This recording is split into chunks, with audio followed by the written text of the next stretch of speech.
भक्तवांछा कल्पतरु शरणागत वत्सल भक्त वत्सल भगवान श्री कृष्ण और उनके साक्षात स्वरूप श्रीमद् भागवत महापुराण के चरणों में प्रणाम करते हुए साथ ही साथ दिव्य विभूतियों श्री गणेश जी, श्री हनुमान जी, नारद जी, सनकादि ऋषियों, व्यास जी, सुखदेव जी, ऋषि पराशर, राज ऋषि सुखदेव, राज ऋषि अम्बरीश, माँ सरस्वती, सभी के चरणों में प्रणाम करते हुए और सभी से प्रार्थना कि वे हमारे माध्यम से कथा का प्रचार प्रसार संचार भक्तजनों के हृदयों में, रसिक जनों के, प्रेमी जनों के हृदय में करें।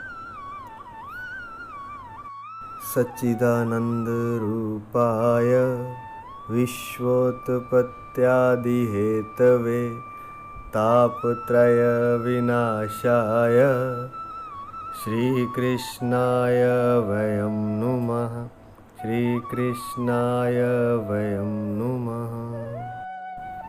कल हम विराट पुरुष की विभूतियों का वर्णन कर रहे थे। जब हमने देखा कि जो नारायण भगवान है वे समस्त वस्तुओं और जीवों के अंदर और उनके रूप में रहते हुए भी सर्वथा अतीत हैं, अर्थात सर्वात्मा और सर्वरूप होते हुए भी वे सबसे अलग हैं। ब्रह्मा जी अपने पुत्र नारद जी को बताते हुए कहते हैं कि जब इस विराट पुरुष के नाभि कमल से मेरी उत्पत्ति हुई, क्योंकि ब्रह्मा जी की उत्पत्ति भगवान नारायण के, भगवान श्री हरि के नाभि कमल से हुई है, तो उन्होंने कहा कि जब मेरी भगवान के इस विराट पुरुष के नाभि कमल से उत्पत्ति हुई तब इस पुरुष के अंगों के अतिरिक्त और कोई भी मेरे पास यज्ञ की सामग्री नहीं थी। ब्रह्मा जी कहते हैं कि तब मैंने उनके अंगों में ही यज्ञ के पशु यूप अर्थात स्तंभ, कुश, यह यज्ञ भूमि और यज्ञ के योग्य उत्तम काल की कल्पना की, अर्थात उनके अंगों को ही यज्ञ आदि के पात्र बना लिया। ऋषि श्रेष्ठ या पात्र की कल्पना कर ली। ऋषि श्रेष्ठ यज्ञ के लिए आवश्यक पात्र आदि वस्तुएं, जौ, चावल आदि औषधियाँ, घृत आदि स्नेह पदार्थ, छह रस, लोहा, मिट्टी, जल, ऋक, यजुः, साम, चातुर्होत्र, यज्ञों के नाम, मंत्र, दक्षिणा, व्रत, देवताओं के नाम, पद्धति ग्रंथ, संकल्प, तंत्र अर्थात अनुष्ठान की रीति, गति, मति, श्रद्धा, प्रायश्चित और समर्पण, यह समस्त यज्ञ सामग्री मैंने विराट पुरुष के अंगों से ही इकट्ठी की। इस प्रकार विराट पुरुष के अंगों से ही सारी सामग्री का संग्रह करके मैंने उन्हीं सामग्रियों से उस यज्ञ स्वरूप परमात्मा का यज्ञ के द्वारा यजन किया, अर्थात पूजन किया। तदंतर तुम्हारे बड़े भाई इन 9 प्रजापतियों ने अपने चित्त को पूर्ण समाहित करके विराट एवं अंतर्यामी रूप से स्थित उस पुरुष की आराधना की। नारद जी ब्रह्मा जी के पुत्र हैं, तो उनके बड़े भाई जो हैं वह 9 प्रजापति हैं और सनक, सनंदन, सनातन, सनत कुमार, ये 4 भाई भी नारद जी के ही हैं, क्योंकि ब्रह्मा जी के पुत्र हैं, नारद जी के बड़े भाई हैं। इसके पश्चात समय समय पर मनु, ऋषि, पितर, देवता, दैत्य और मनुष्यों ने यज्ञों के द्वारा भगवान की आराधना की। तो सबसे पहले तो ब्रह्मा जी ने आराधना की, उसके बाद कहते हैं कि हे नारद जी, तुम्हारे बड़े 9 भाइयों ने, प्रजापतियों ने अंतर्यामी पुरुष, अंतर्यामी रूप से स्थित उस पुरुष की आराधना की। इसके पश्चात समय समय पर मनु, ऋषि, पितर, देवता, दैत्य और मनुष्यों ने यज्ञों के द्वारा भगवान की आराधना की। नारद, यह संपूर्ण विश्व उन्हीं भगवान नारायण में स्थित है जो स्वयं तो प्राकृत गुणों से रहित हैं, परंतु सृष्टि के प्रारंभ में माया के द्वारा बहुत से गुण ग्रहण कर लेते हैं। नारायण भगवान प्रकृति के गुणों से वैसे तो रहित हैं, परंतु सृष्टि के प्रारंभ में माया के द्वारा बहुत से गुण ग्रहण कर लेते हैं। उन्हीं की प्रेरणा से मैं इस संसार की रचना करता हूँ। ब्रह्मा जी कहते हैं कि उन्हीं भगवान नारायण की प्रेरणा से मैं संसार की रचना करता हूँ। उन्हीं के अधीन होकर रुद्र अर्थात भगवान शिव शंकर इसका संहार करते हैं और वे स्वयं ही विष्णु के रूप में इसका पालन करते हैं। और नारायण भगवान स्वयं विष्णु के रूप में इस संसार का पालन करते हैं, क्योंकि उन्होंने सत्व, रज और तम की 3 शक्तियाँ स्वीकार कर रखी हैं। बेटा, जो कुछ तुमने पूछा था उसका उत्तर मैंने तुम्हें दे दिया। भाव या अभाव, कार्य या कारण के रूप में ऐसा कोई भी वस्तु नहीं है जो भगवान से भिन्न हो।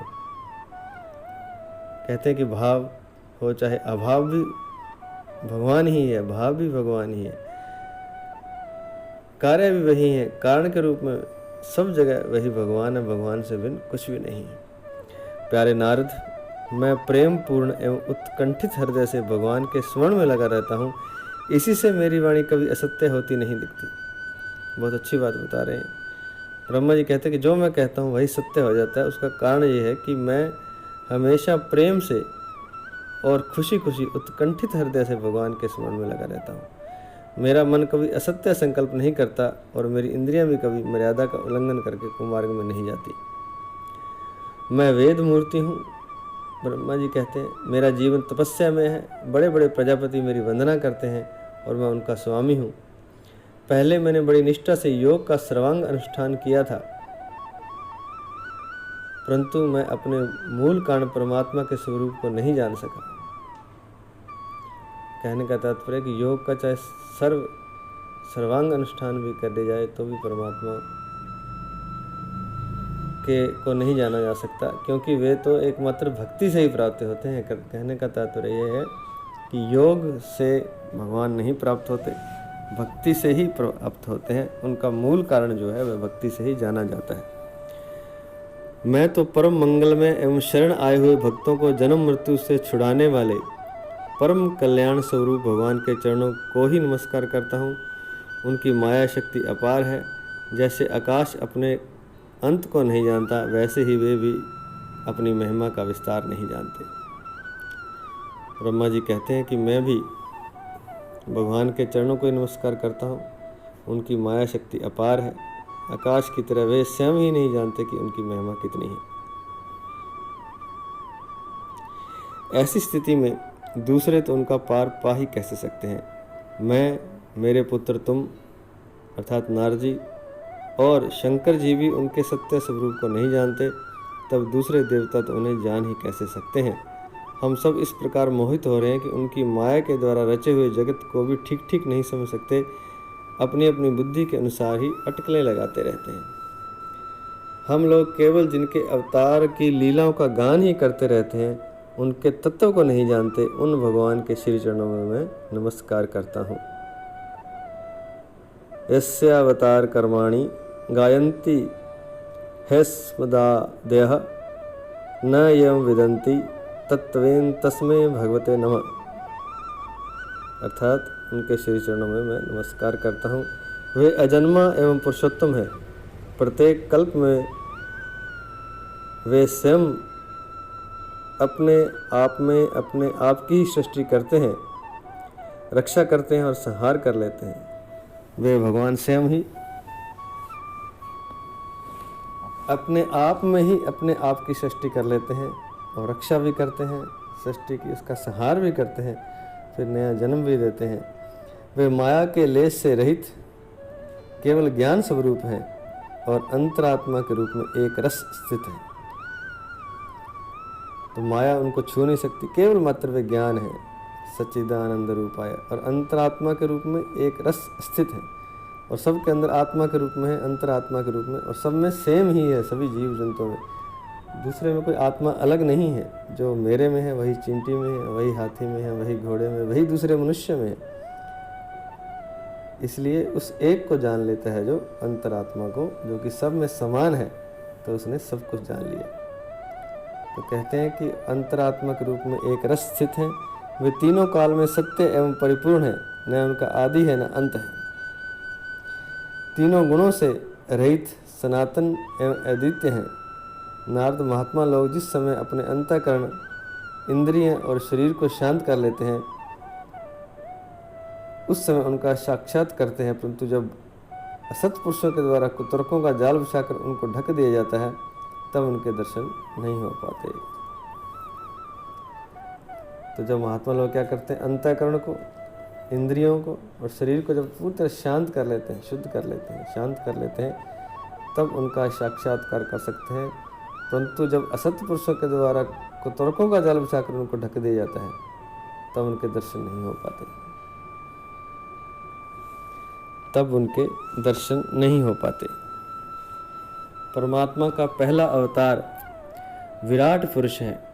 उसके सिवा काल, स्वभाव, कार्य, कारण, मन, पंचभूत, अहंकार, तीनों गुण, इंद्रियां, ब्रह्मांड शरीर, उसका अभिमानी, स्थावर और जंगम जीव, सब के सब उन अनंत भगवान के ही रूप हैं। तो उस अनंत भगवान का, परमात्मा का पहला अवतार विराट पुरुष है। उसके सिवा काल, स्वभाव, कार्य, कारण, मन, पंचभूत, अहंकार, तीनों गुण, इंद्रियां, ब्रह्मांड और उनका शरीर, ब्रह्मांड शरीर, उसका अभिमान, स्थावर और जंगम जीव, सब के सब उन अनंत भगवान के ही रूप हैं। मैं अर्थात ब्रह्मा जी, शंकर, विष्णु, दक्ष आदि ये प्रजापति, तुम और तुम्हारे जैसे अन्य भक्तजन, स्वर्गलोक के रक्षक, पक्षियों के राजा, मनुष्यों के राजा, नीचे के लोकों के राजा, गंधर्व, विद्याधर और चारणों के अधिनायक, यक्ष, राक्षस, सांप और नागों के स्वामी, महर्षि, पितृपति, दैत्येंद्र, सिद्धेश्वर, दानवराज और भी प्रेत, पिशाच, भूत, कुष्मांड, जल जंतु, मृग और पक्षियों के स्वामी एवं संसार में और भी जितनी वस्तुएं ऐश्वर्य, तेज, इंद्रिय बल, मनोबल, शरीर बल या क्षमा से युक्त है, अथवा जो भी विशेष सौंदर्य, लज्जा, भैभव तथा विभूति से युक्त है, एवं जितनी भी वस्तुएं अद्भुत वर्ण वाली, रूपवान या अरूप हैं, वे सब के सब परमात्म तत्व, परम तत्व भगवान भगवत रूप ही हैं। वे सब के सब परम तत्व में भगवत रूप ही हैं। हे नारद, इसके सिवा परम पुरुष परमात्मा के परम पवित्र एवं प्रधान लीला अवतार भी शास्त्रों में वर्णित हैं। उनका मैं क्रमश वर्णन करता हूँ। उनके चरित्र सुनने में बड़े मधुर एवं श्रवणेंद्रियों के दोषों को दूर करने वाले हैं। तुम सावधान होकर उनका रस लो। ब्रह्मा जी कहते हैं कि जितनी भी श्रेष्ठ विभूतियाँ हैं वे सब के सब परमात्मा हैं, वे सब का सब विराट पुरुष ही है, नारायण ही है। जैसे कि सौंदर्य है, लज्जा है, वैभव है, अद्भुत वर्ण है, इंद्रिय बल, मनोबल, शरीर बल, जो भी संसार में है, रूपवान आदि सब कुछ, सब वे सब भगवान ही हैं। वे सब के सब परम तत्व में भगवत रूप ही हैं। नारद, इसके सिवा परम पुरुष परमात्मा के परम पवित्र एवं प्रधान लीला अवतार भी शास्त्रों में वर्णित है। हालांकि भगवान ने बहुत सी लीलाएं की हैं, कई लीला अवतार हैं, लीला करने के लिए कई अवतार हुए हैं, लेकिन मुख्य 24 हैं।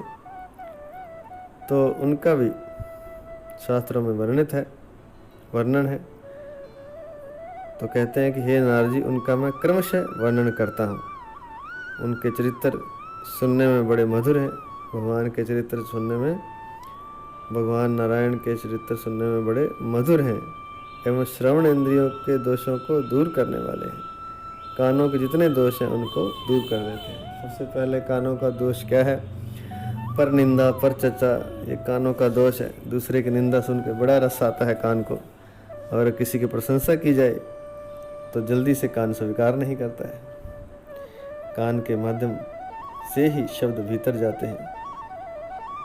तो भगवान के चरित्र जो हैं वे कर्ण श्रवण इंद्रिय, कान से मतलब नहीं, जो अंदर श्रवण कर रहा है कान के माध्यम से, उसको श्रवण इंद्रिय कहते हैं, जहाँ से सुना जा रहा है। तो भगवान के चरित्र सुनने में बड़े मीठे हैं और श्रवण इंद्रिय के दोषों को दूर करने वाले हैं, अर्थात सुनने के जितने भी दोष हैं उसको पवित्र कर देते हैं। और जब निंदा, चुगली, परनिंदा आदि व्यक्ति छोड़ देता है और भगवान के चरित्रों का गायन करता है, उनको सुनता है, तो उसके सारे दोष दूर हो जाते हैं। तो उसके घर में अगर कोई चिंता, तनाव, क्लेश है तो वह सब दूर हो जाता है। अगर धन की कमी है तो वह भी ठीक हो जाती है। इसका कारण ये है कि जब व्यक्ति शुद्ध हो जाता है तो उसके सारे काम अपने आप सिद्ध होने लगते हैं। शुद्ध होते ही वह सिद्ध हो जाता है। और वह शुद्ध कैसे होगा?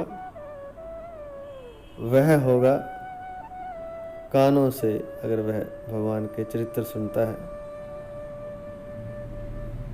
तो इसलिए ब्रह्मा जी कहते हैं कि हे नारद जी, तुम सावधान होकर उनका रस लो। मैं तुम्हें भगवान के लीला अवतारों की कथा कहता हूँ। आज इतना ही।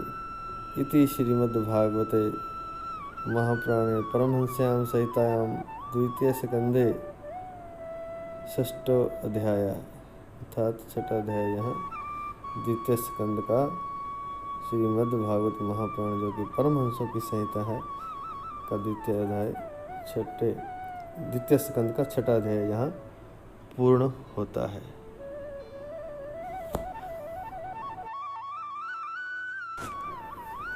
कल हम ब्रह्मा जी के मुख से अनंत भगवान नारायण पुरुष, विराट पुरुष के लीला अवतारों की कथा भगवान ब्रह्मा जी से सुनेंगे। तो संक्षिप्त में इसका वर्णन किया जाएगा। कौन कौन से भगवान हुए, कौन कौन सा भगवान ने लीला अवतार लिया और उस लीला में भगवान ने क्या क्या कार्य किए, राक्षसों का संहार कैसे किया, भक्तों को प्रसन्न कैसे किया, भक्तों को दर्शन कैसे दिए। तो वह शुद्ध कथाएं हैं भगवान के लीला अवतारों की। तो उनको हम कल सुनेंगे। आज इतना ही। भगवान के लीला अवतारों का वर्णन संक्षिप्त में कल किया जाएगा, लेकिन अगर दोहे के रूप में इसे प्रतिदिन सुबह और रात को सोते समय भाव से गा लिया जाए तो यह एक बहुत बड़ी साधना है और साधना में इससे बहुत तीव्र गति पैदा होती है। जय जय मीन वराह कमठ नर हरि बलि बावन। जय जय मीन वराह कमठ नर हरि बलि बावन। परशुराम रघुवीर कृष्ण कीरति जग पावन। परशुराम रघुवीर कृष्ण कीरति जग पावन। बुद्ध कल की अरु व्यास पृथु हरि हंस मनवंतर। बुद्ध कल की अरु व्यास पृथु हरि हंस मनवंतर। यज्ञ ऋषभ है ग्रीव ध्रुवर देन धनवंतर। यज्ञ ऋषभ है ग्रीव ध्रुवर देन धनवंतर। बद्रीपति दत्त कपिल देव सनकादिक करुणा करो। 24 रूप लीला रुचिर श्री अग्रदास उर पग धरो। 24 रूप लीला रुचिर श्री अग्रदास उर पग धरो। तो यह 24 अवतारों का वर्णन है दोहे के रूप में। वैसे अगर जाना जाए तो सनकादि ऋषि सनक, सनंदन, सनातन, सनत कुमार आदि 24 अवतार हैं जिनका वर्णन कल करेंगे। आज इतना ही। हरि शरणम, हरि शरणम, हरि शरणम।